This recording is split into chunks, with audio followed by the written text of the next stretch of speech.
During the 16 days of activism against gender-based violence, UN Women is highlighting this type of violence as the most widespread and pervasive human rights violation in the world. The latest data on violence against women and girls indicates more than 5 women or girls are killed every hour by someone in their own family, according to UN Women. And Canada is no stranger to this issue. According to 2021 data from Statistics Canada, a woman is killed by her intimate partner approximately every 6 days. And over 4 in 10 Canadian women have experienced some form of intimate partner violence. Unfortunately, intimate partner violence isn't the only issue associated with gender-based violence overall. Well, joining us now to tell us more about this and what role we can play to put an end to gender-based violence in Canada and around the world is Ms. Kalliopi Mingeiro, Chief of the Ending Violence Against Women section at UN Women. Ms. Mingeiro, welcome to Forum Daily.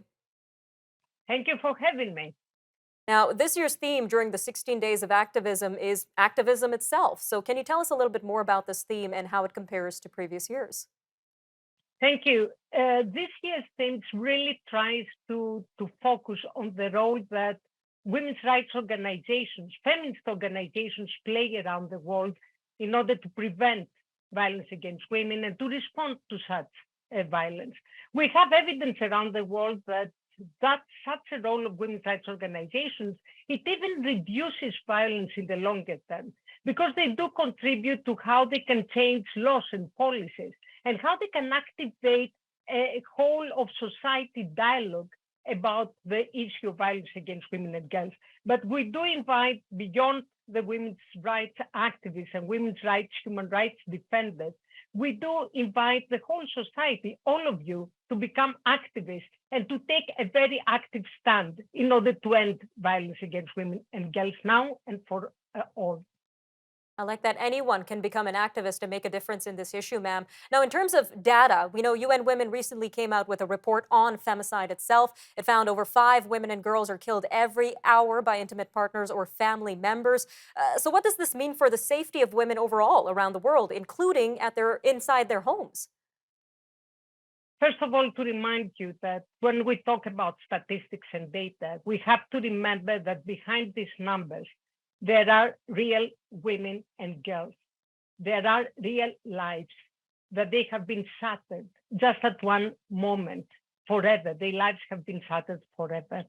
And you raised a very good point about what does it mean for their safety in their own homes, suffering from their own people that they have trusted and loved throughout their lives. I have to say that femicide is the most extreme form of violence manifested against women and girls.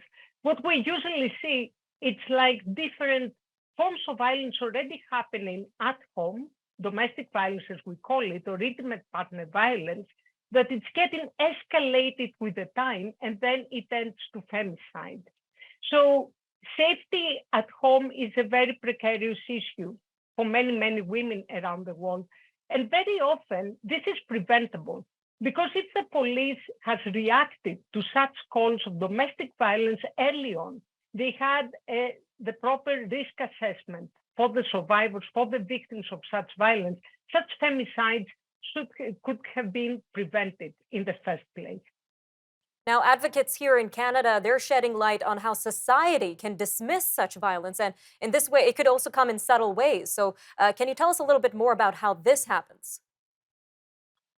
Violence against women and girls is so normalized. It's considered very often a very trivial issue. And sometimes when we talk about violence against women, we bear in mind the very extreme forms, the physical abuse, the sexual assault, and the femicides, for example.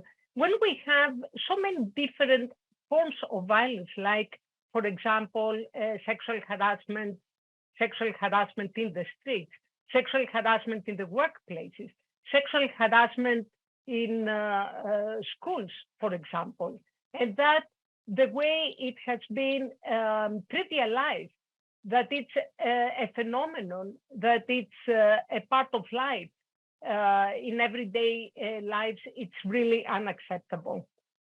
Very unacceptable indeed, Ms. Mingeiro. We are out of time, but I do want to remind our viewers that they can play a role in ending violence in their homes, in their communities. They can be activists, just like Ms. Mingeiro just said.